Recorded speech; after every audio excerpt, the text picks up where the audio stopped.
মেহেরপুর জেলা বাংলাদেশের পশ্চিমাঞ্চলের খুলনা বিভাগের একটি প্রশাসনিক অঞ্চল। মুক্তিযুদ্ধের সময় মেহেরপুরে পাকিস্তান বাহিনী ও মুক্তিযোদ্ধাদের মধ্যে সংঘটিত বেশ কিছু প্রাথমিক যুদ্ধের সাক্ষী এই মেহেরপুর। আর এই মেহেরপুর জেলায় রয়েছে মুক্তিযুদ্ধের সাক্ষী হয়ে থাকা নানা দর্শনীয় স্থান। রাকিবুল টপ 15-এর আজকের আয়োজনে দেখতে চলেছি মুক্তিযুদ্ধের ইতিহাস দিয়ে ঘেরা এবং সৌন্দর্যময় মেহেরপুর জেলার শীর্ষ 10টি দর্শনীয় স্থান। তো চলুন দেরি না করে আজকের ভিডিওটি শুরু করা যাক। 1 নম্বরে আছে মুজিবনগর স্মৃতি কমপ্লেক্স। মেহেরপুর জেলার মুজিবনগর বাংলাদেশের ইতিহাসে অত্যন্ত গুরুত্বপূর্ণ স্থান দখল করে আছে।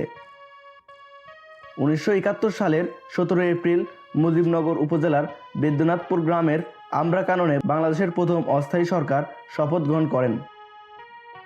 আর বাংলাদেশের স্বাধীনতার স্মৃতিকাগার মুজিবনগরের সৃষ্টি এই ইতিহাসকে প্রজন্ম থেকে প্রজন্ম পর্যন্ত পৌঁছে দিতে শপথ গ্রহণের স্থানে নির্মাণ করা হয় মুজিবনগর মুক্তিযুদ্ধ স্মৃতি কমপ্লেক্স।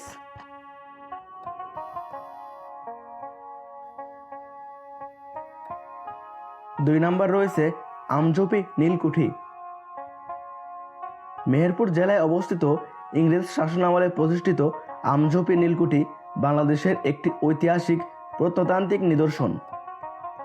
মেহেরপুর জেলা থেকে আমঝোপি নীলকুঠির দূরত্ব প্রায় 7 কিলোমিটার। 1800 শতকে প্রতিষ্ঠার প্রথম দিকে এই ভবনটি নীলকুঠি হিসেবে ব্যবহৃত হলেও পরবর্তীতে এখানে ইস্ট ইন্ডিয়া কোম্পানির অফিস চালু হয়। কাজলা নদীর পাশে অবস্থিত নীলকুঠিতে প্রবেশের জন্য 2টি রাস্তা রয়েছে।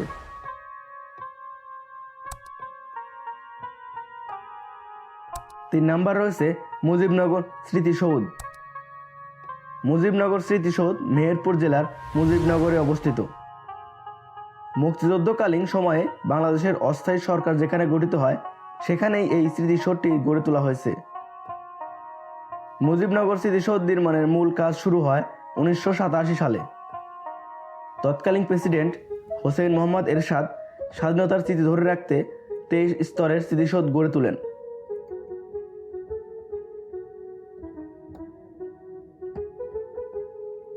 4 নম্বর রয়েছে সিদ্ধেশ্বরী কালী মন্দির।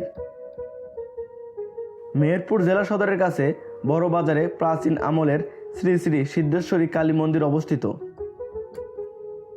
স্থানীয় হিন্দুদের কাছে এটি জেলা কেন্দ্রীয় মন্দির হিসেবে সুপরিচিত। আপনার বাড়ি যদি মেহেরপুর জেলায় হয়ে থাকে তাহলে অবশ্যই ভিডিওতে কমেন্ট করে যাবেন আর ভিডিওটি শেয়ার করে সবাইকে দেখিয়ে দিন আপনাদের মেহেরপুর জেলাটা কত সুন্দর।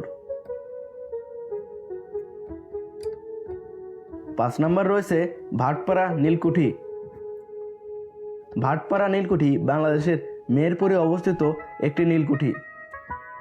ব্রিটিশ শাসন আমলে এদেশে নীল চাষ পরিচালনার জন্য ইংরেজরা বিভিন্ন স্থানে কুঠি গড়ে তোলে যা নীলকুঠি নামে পরিচিত।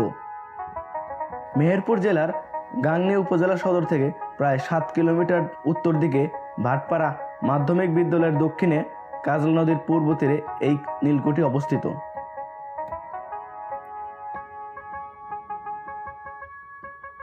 6 নম্বর রয়েছে অনন্য পার্ক। অসাধারণ একটি পরিবেশ, অসংখ্য পশু পাখিদের মাঝে পরিবার কিংবা বন্ধু বান্ধবের সাথে কিছু সুন্দর মুহূর্ত উপভোগ করতে চাইলে যেতে পারেন অনন্য পার্ক এবং মিনি চিড়িয়াখানায়। মেহেরপুরের মুজিবনগর মুক্তিযুদ্ধ কমপ্লেক্সের মেইন গেটের সামনে অবস্থিত অনন্য পার্কের সবুজে ঘেরা পরিষ্কার পরিচ্ছন্ন ও মনোরম পরিবেশ যে কারো মন জয় করে নিতে বাধ্য।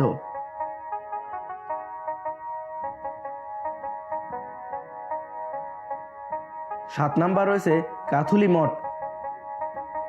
কালের সাক্ষী কাথুলি মঠ মেহেরপুরের গাংনী উপজেলার ভারত সীমান্তবর্তী কাথুলি গ্রামের পাশেই মাঠের মধ্যে 1000 বছরের ঐতিহ্য এই প্রাচীন মঠটি অবস্থিত।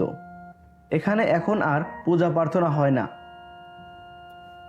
প্রাচীন এই মঠটিতে এখনও পুরাতন মনকাড়া পোড়ামাটির নকশা খচিত কারুকার্য নিয়ে কালের সাক্ষী হয়ে দাঁড়িয়ে আছে এই মঠটি।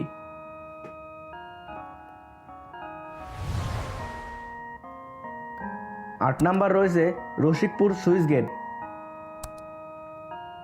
রসিকপুর সুইচ গেট বাংলাদেশের মেহেরপুর জেলায় অবস্থিত একটি ঐতিহাসিক স্থান। রসিকপুর সুইচ গেট এই জায়গাটি অনেক সুন্দর, যা আপনি না দেখলে কখনো কল্পনাই করতে পারবেন না। এই সুইচ গেটটি ভৈরব নদীর উপর অবস্থিত। রসিকপুর সুইচ গেটটি নির্মাণ করা হয় ইংরেজদের শাসনামলে।